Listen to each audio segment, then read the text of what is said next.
Apa kabar pemirsa? Bertemu lagi bersama saya Rini Reski dalam Warta Parlamentaria. Kami sudah menyiapkan beragam informasi seputar kinerja dan kegiatan anggota DPR RI. Inilah Warta Parlamentaria selengkapnya.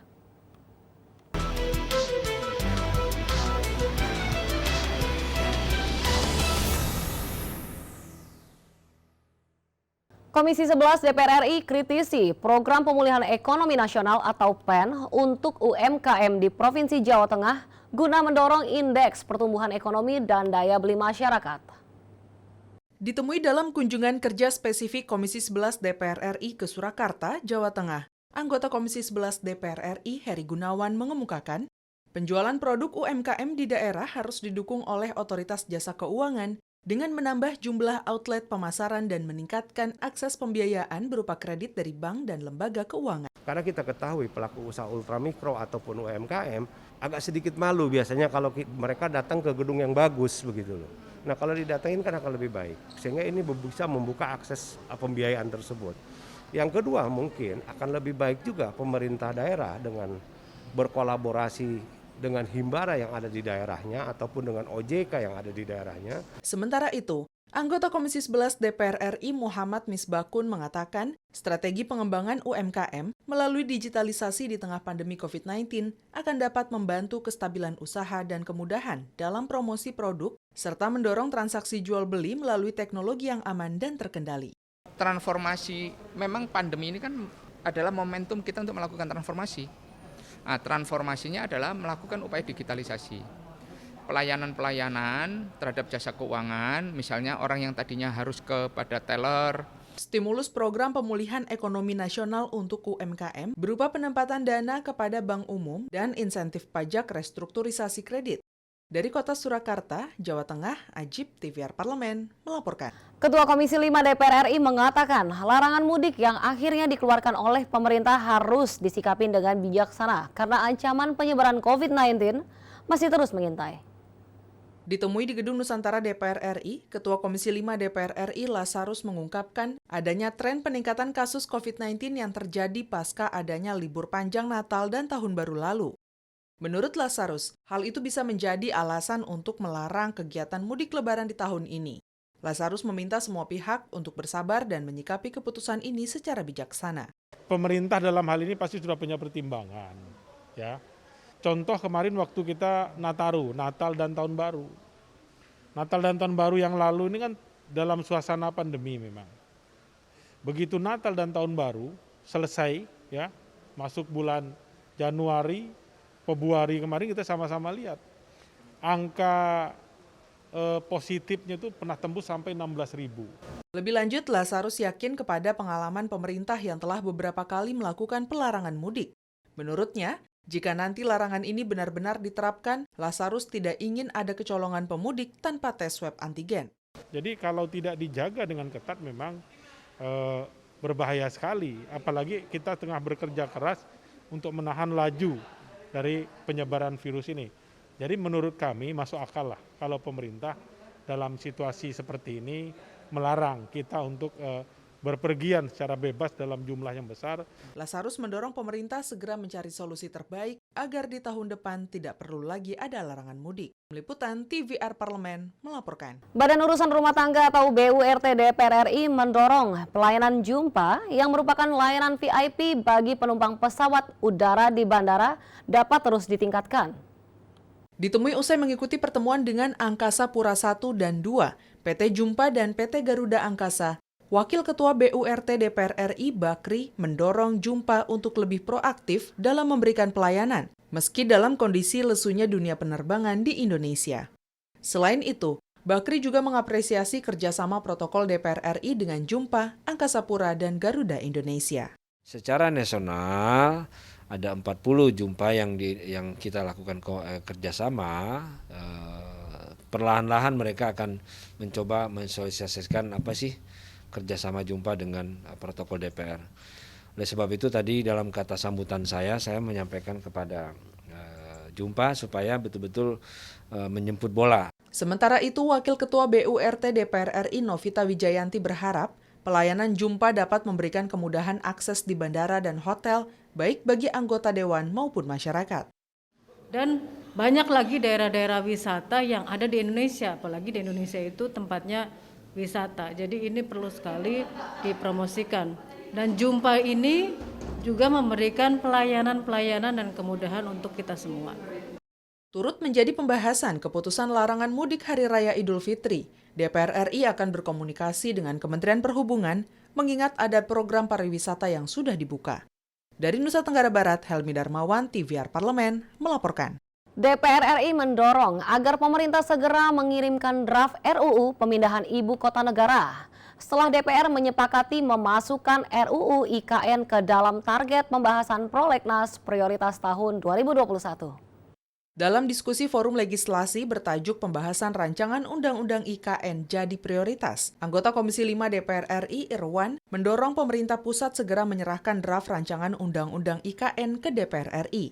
Pasca DPR RI sepakat untuk memasukkan rancangan Undang-Undang IKN ke pembahasan prolegnas prioritas tahun 2021 ini. Irwan menegaskan, pembangunan ibu kota negara memerlukan legal standing atau dasar hukum berupa undang-undang. Irwan juga mengusulkan pemerintah memulai pembangunan ibu kota negara pada tahun 2021 agar selesai sesuai perencanaan pada tahun 2024 mendatang. RUU IKN juga udah masuk dalam prolegnas prioritas 2021. Harapan kita draft RUU IKN yang masih di meja Presiden bisa didorong ke DPR RI untuk dibahas, kemudian ditetapkan. Terkait rencana pembangunan ibu kota negara yang dilakukan di tengah suasana pandemi COVID-19, Irwan menjelaskan, pembangunan IKN merupakan salah satu upaya pemerintah mendorong akselerasi ekonomi dan infrastruktur yang lesu, khususnya di Kalimantan Timur. Ya, ke peran swasta, baik dalam negeri maupun luar negeri, justru sangat-sangat mendorong pemulihan ekonomi nasional yang dilakukan oleh pemerintah. Saya pikir itu, jadi simultan saja. Karena kita juga kejar target, kejar waktu, 2024 kan harus pindah istananya gitu. Mustaqim dan Ridwan, TVR Parlemen, melaporkan. Jangan kemana-mana pemirsa, karena kami masih memiliki banyak informasi lain dalam Warta Parlamentaria. Di antaranya datang dari Komisi 11 yang gelar fit and proper test terhadap 4 calon kantor akuntan publik. Setelah jeda berikut ini.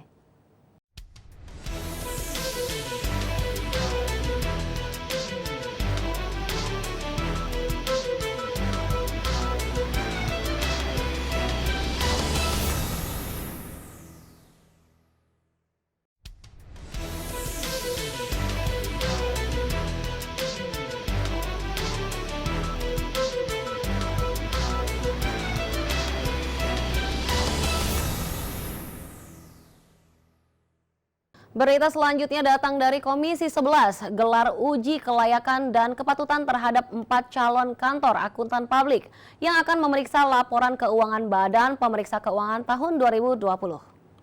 Ditemui di sela-sela fit and proper test calon kantor akuntan publik di Gedung Nusantara 1 DPR RI Jakarta, anggota Komisi 11 DPR RI Heri Gunawan mengatakan, berdasarkan pasal 32 Undang-Undang Nomor 15 Tahun 2006 tentang Badan Pemeriksa Keuangan, pengelolaan dan tanggung jawab keuangan tahunan dilakukan oleh akuntan publik. Untuk itu, para kandidat yang terpilih diharapkan mampu melakukan audit rencana kerja, penelitian, dan laporan keuangan BPK secara objektif. Jangan sampai nanti ada kantor akuntan publik yang kita pilih tetapi mereka tidak punya kesiapan untuk mengaudit di beberapa wilayah tertentu seperti itu. Tentunya kita perkirakan juga bagaimana opini-opini mereka terkait dengan masalah ya WTP yang selama ini ataupun opini dari BPK yang selama ini diberikan kepada daerah ataupun kepada institusi. Sementara itu, anggota Komisi 11 DPR RI John Erizal mendorong peningkatan anggaran BPK untuk mencapai hasil kinerja yang maksimal dalam melakukan audit laporan keuangan, mencegah kerugian negara, serta memberantas tindak pidana korupsi dalam penggunaan anggaran negara. Saya juga melihat anggaran untuk BPK itu sendiri harus ditingkatkan. BPK ini harus diberi kekuatan. Kalau anggaran itu berkurang atau tidak mencukupi, bagaimana mungkin kita mendapatkan hasil pemeriksaan yang maksimal. Ajib dan Ridwan, TVR Parlemen, melaporkan. Komisi 10 DPR RI mengingatkan pemerintah tidak hanya memperhatikan guru honorer di sekolah negeri, tetapi juga harus memikirkan nasib guru di sekolah-sekolah swasta. Pasalnya, hingga kini banyak guru di sekolah swasta tidak tersentuh program pemerintah dan tidak mendapat jaminan kesejahteraan hidup. Wakil Ketua Komisi 10 DPR RI Agustina Wilujeng mengatakan, Undang-Undang Dasar Negara mengamanatkan tidak boleh ada dikotomi antara sekolah negeri dengan sekolah swasta. Sehingga seharusnya pemerintah tidak memberikan perlakuan berbeda antara guru lembaga pendidikan negeri dengan guru di lembaga pendidikan swasta. Keputusannya bukan kepada dikotomi ini sekolah negeri atau sekolah swasta. Permintaan kita adalah segala hal keputusan itu juga harus adil terhadap hak siswa di sekolah swasta. Agustina meminta pemerintah juga memperhatikan nasib guru di sekolah swasta, salah satunya dengan pengangkatan atau memberikan kesempatan kepada guru swasta mengikuti tes menjadi pegawai pemerintah dengan perjanjian kerja P3K di sektor pendidikan. Karena tidak bisa dipungkiri, peran dan dedikasi guru swasta dalam memajukan pendidikan di Indonesia sangat besar. Undang-undangnya 35, sehingga yang 35 plus itu kan kemudian menjadi dikatakan tidak memenuhi syarat. Nah itu yang kita minta untuk semualah yang sudah mengabdi itu diangkat, termasuk yang usianya di atas yang ditetapkan oleh undang-undang. Andri, TVR Parlemen, melaporkan. Badan Legislasi DPR RI mendorong pemerintah segera membentuk Badan Pangan Nasional dalam rangka menjalankan amanat Undang-Undang Nomor 18 Tahun 2012. Ditemui di Gedung Nusantara 1 Kompleks Parlemen belum lama ini, anggota Badan Legislasi DPR RI Firman Subagio mengatakan, pembentukan Badan Pangan Nasional sesuai amanat Undang-Undang Pangan harus dibentuk setidaknya 3 tahun setelah aturan tersebut diundangkan. Menurut Firman, pangan sebagai komoditi yang fundamental juga direkomendasikan oleh PBB sebagai hak asasi manusia yang harus dijamin ketersediaannya karena menyangkut hidup matinya sebuah bangsa. Karena di dalam Undang-Undang Pangan ini sudah jelas bahwa diamanatkan, Undang-Undang Pangan mengamanatkan bahwa Badan Pangan ini harus dibentuk selambat-lambatnya selama 3 tahun atau setelah 3 tahun. Selain itu, menurut Firman Subagio, pemerintah diminta untuk melakukan tindakan efisiensi terhadap lembaga pangan yang saat ini sudah ada dengan melakukan merger ke dalam Badan Pangan Nasional. Pasalnya, pembentukan Badan Pangan Nasional yang diamanatkan oleh undang-undang dinilai akan lebih efektif dan produktif dalam upaya menjamin kebutuhan pangan nasional. Badan-badan yang selama ini sudah ada dan itu tidak efektif untuk melaksanakan amanat undang-undang ya tentunya dibubarkan. Kalau perlu seperti Bulog, itu satukan aja dalam lembaga pangan ini.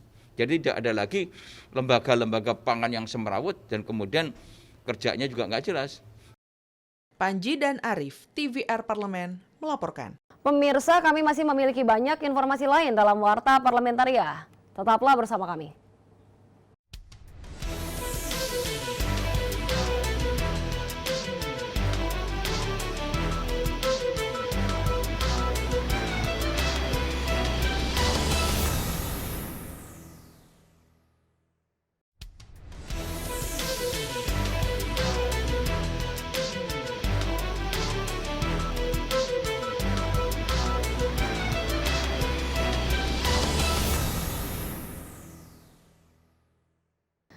Kembali dari Komisi 7, DPR RI mengkritisi target produksi minyak 1 juta barel per hari di tahun 2030 yang ditetapkan Satuan Kerja Khusus Pelaksana Kegiatan Usaha Hulu Minyak dan Gas Bumi atau SKK Migas. SKK Migas perlu mengkaji kembali target tersebut.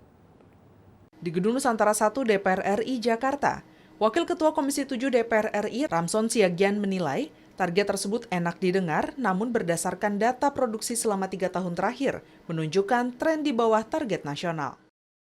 Tentu karena kita juga mempunyai data-data baik dari K3S dan juga data-data yang selama ini kita olah di dalam rapat-rapat di Komisi 7 DPR RI. Jadi kita minta dengan tegas agar SKK Migas mereview perencanaannya.